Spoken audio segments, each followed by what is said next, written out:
It was not all that long ago that Samsung was chronically criticized for putting too many plastic parts on expensive phones. Now, in 2017, things are entirely different. Of course, a few markets already saw affordable premium devices last year, but for many consumers, the new Galaxy J version 2017 series presents that which seemed impossible only a few years ago. In this Galaxy J5 version 2017 review, we will be looking thoroughly at the first of these devices to hit markets in Europe, Latin America, and Asia. Jumping straight into the design of the Galaxy J5 version 2017, it is easy to understand why we are stoked. In many markets, this will be one of Samsung's entry-level smartphones, and it easily surpasses recent flagship devices like the Galaxy S6, perhaps even the Galaxy S7, in build quality. Thanks to its moderate 5.2-inch display and slightly thinner bezels, the Galaxy J5 version 2017 is much nicer to handle than its predecessor. Just like, for example, on the Galaxy A3 version 2017, the speaker is now found on the side, just above the power key. The metal back is quite prone to scratches but no fingerprint magnet. Overall, the Galaxy J5 version 2017 is just a very well-built device, and we would prefer it over the Galaxy A5 2017 if it had any type of IP certification. It, however, does not, as Samsung obviously must keep some differentiation between a Galaxy J and A lineup. We are guessing the decision to include a micro USB connector instead of a Type-C one is backed by similar logic, or Samsung simply had another few million of those lying around. This was, apparently, not the case with the notification LED, as the phone is not equipped with one, despite it being available on last year's Galaxy J7 Prime for the Indian market. Either way, the phone feels very much nicer in my hand than the price tag suggests. And that is something we have never said about any of Samsung's non-flagship devices until now. As expected, the Galaxy J5 version 2017 packs a 5.2-inch AMOLED display. While its contrast and color reproduction are as good as can be expected, the 720 pixels HD resolution isn't quite 2017. If your eyes are good, you can see individual pixels, thanks to the display's pentile sub-pixel layout. There are several devices in the same price range, or cheaper, that have a 1080 pixels Full HD panel. These phones, however, usually have a TFT LCD display, with lower contrast and less lively colors. If you're in the market for a phone in this class, your choice boils down to this: higher resolution or prettier colors. The Galaxy J5 version 2017 offers the latter, not the former. Samsung, in some of the J5's marketing materials, refers to the display as a 2.5D display. And indeed, the panel lies ever so slightly above the metal rim surrounding it. However, compared to any other 2.5D display used by Samsung, S7, a series, this display should probably be called 2.2D, if that were a thing. The visual effect just isn't that obvious. Overall, we will say the Galaxy J5 version 2017 packs a pretty nice display, even if it could have been sharper. The lower resolution sure is friendlier on the battery, more on that later. And although you have to wait a bit for our full review of the Galaxy J7 version 2017, we can give you one little spoiler: the Exynos 7870 SoC used in both the J5 and J7 handles 720 pixels a lot better than 1080 pixels. In this review so far, the Galaxy J5 version 2017 was off to a flying start when we described the phone's design.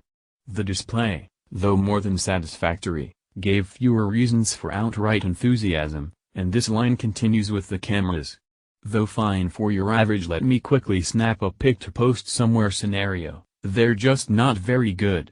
In recent years, Samsung has become so good at providing a mind-blowing camera experience in its high-end smartphones, but there's none of that if you don't shell out S8-like cash.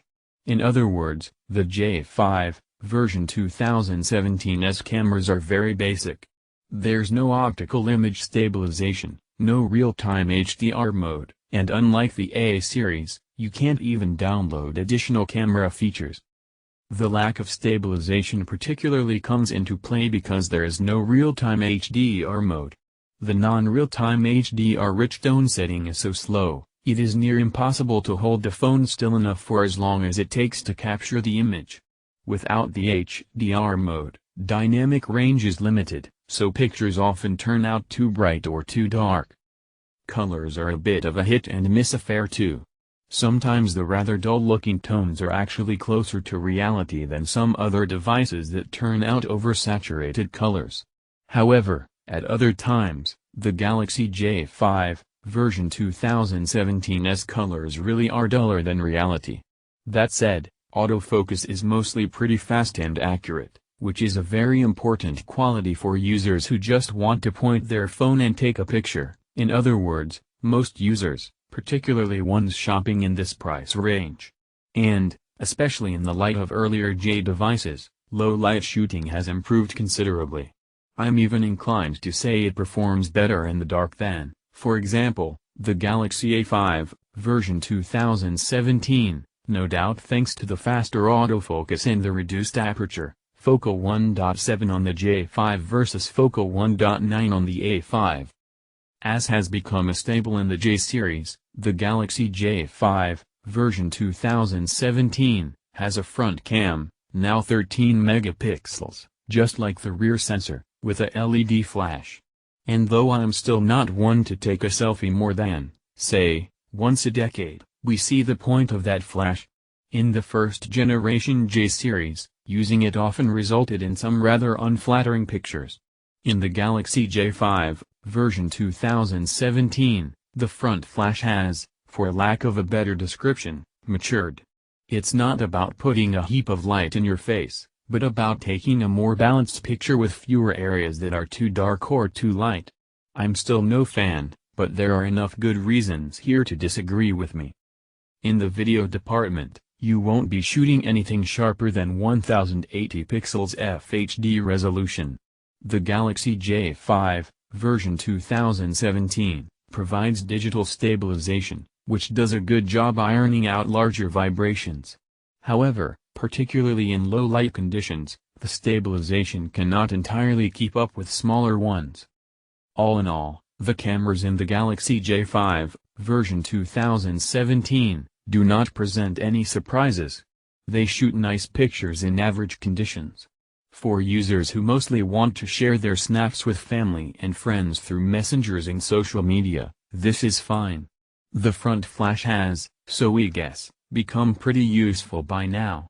But with the J series getting a more premium design, the camera department is where paying less affects the overall experience. Perhaps not surprising, but something to be aware of nonetheless. What applies to the camera, applies less and less to the software. The first Galaxy J's often lacked basic features found in slightly more expensive Samsung devices. But no more. The Galaxy J5 version 2017 comes with Android 7.0 out of the box, and, more notably, runs the same version of the Samsung Experience user experience as the Galaxy S8. This means you can disable the app drawer entirely, or merely remove the button so you have to swipe up to access it. There is the secure folder, not only hiding images and files but entire apps and accounts. There is the theme store, that lets you install entire themes, or just the wallpaper, or a different set of icons. There are different energy-saving modes, and Samsung's own cloud service Samsung Cloud is fully integrated. The blue light filter is present, and you can use 2 instances of some Messenger apps, even outside of the secure folder. In terms of the Galaxy J5 version 2017's future software development, we cannot give you a definitive prediction.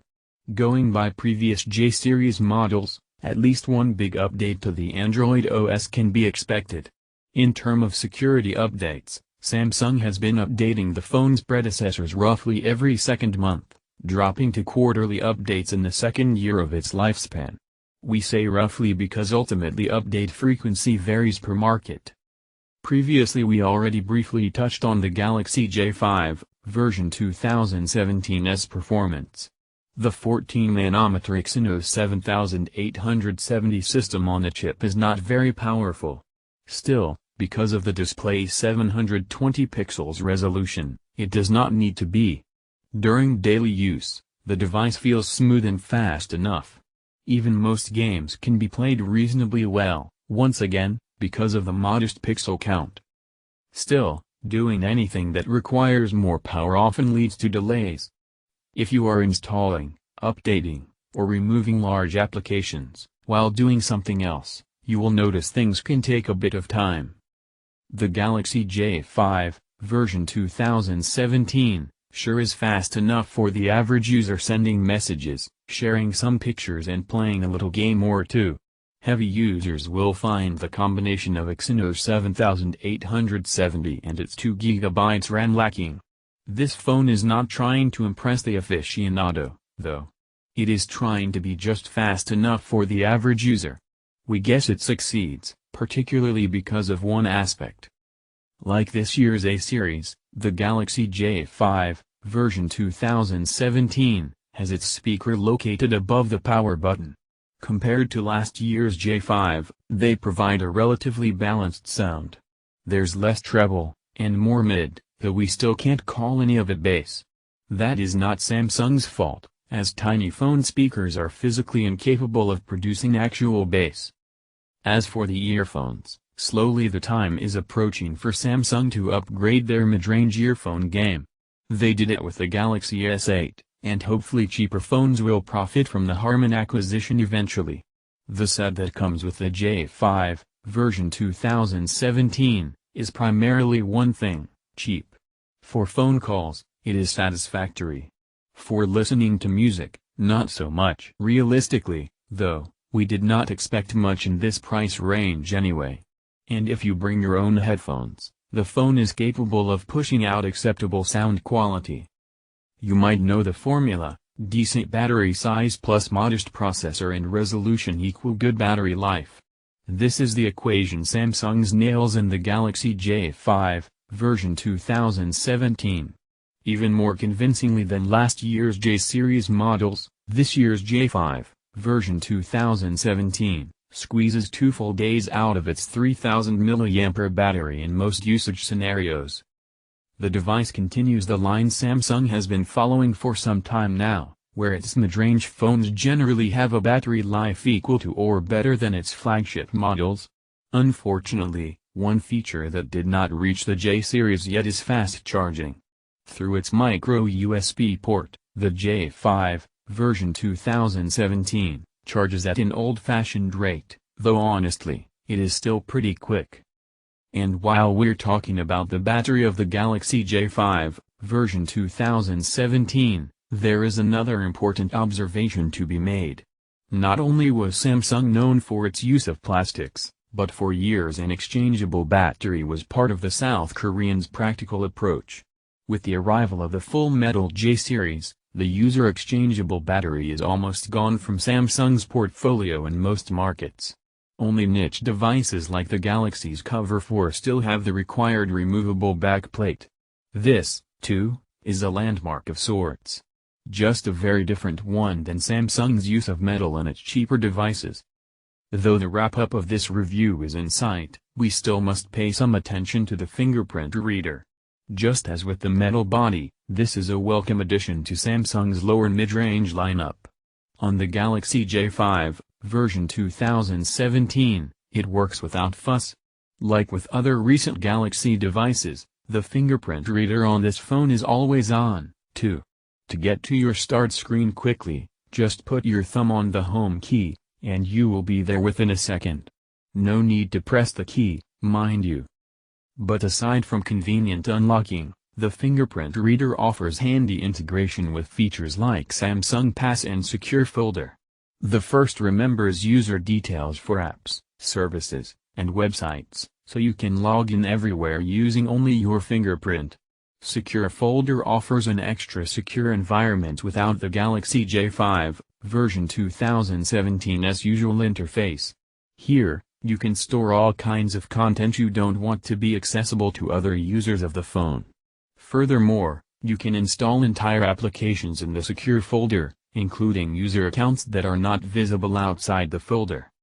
In addition, the fingerprint reader makes the Galaxy J5, version 2017, well suited for professional use. The same applies to various payment services, with Samsung Pay as a notable example, unfortunately with limited regional availability. The fingerprint reader provides functionality and versatility on a device that, in previous iterations, used to have clear limitations in this area. Or, in other words, despite its lower price point, the Galaxy J5, version 2017, packs quite an elaborate set of features. And if you decide to get the dual SIM version, you will still have a microSD slot, unlike in the dual SIM Galaxy S8. You can use 2 SIM cards and still expand the 16 GB internal storage.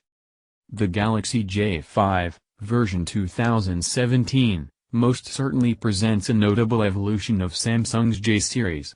The device no longer feels like an entry-level phone, but rather, offers an impressive build quality. Battery life is great, and overall the J5, 2017, is a rich package stuffed with useful features: fingerprint reader, Samsung Pass, secure folder, Samsung Cloud, FM radio, a microSD slot, dual messenger, themes and other customization options. The display looks great, even if no one would have been surprised about a panel with a higher pixel count. Performance is sufficient for a vast majority of users shopping in the Galaxy J5, 2017's price range. The rear camera's performance will be sufficient for most as well, and the front cam takes pretty good selfies. Is it a pity that the Galaxy J5, 2017, is not water resistant? Sure, though not many, if any, phones in the same price range offer such a body yet. A real downside of the Galaxy J5, version 2017, at least for some, could be the fact it no longer offers an exchangeable battery. Also, if you're into heavy applications and games, you will notice limitations to the processing prowess of the device. In 2017, Samsung still considers a notification LED to be a high-end feature, as the Galaxy J5, 2017, has none. Still, if you are looking for a solid, functional smartphone with solid battery performance, the Galaxy J5, version 2017, checks pretty much all boxes. I'd go as far as to say that this is the Galaxy that offers the most bang for your buck, particularly since most buyers will pay much less than its initial pricing, as they acquire it in the course of the next 12 to 18 months. Samsung is planning to ship tens of millions of devices like this, and it is not hard to imagine them doing just that. What do you think of the Samsung Galaxy J5 version 2017? Let us know your thoughts and comments. To discover more Android and Samsung related content, don't hesitate to subscribe to the S Sorrels channel.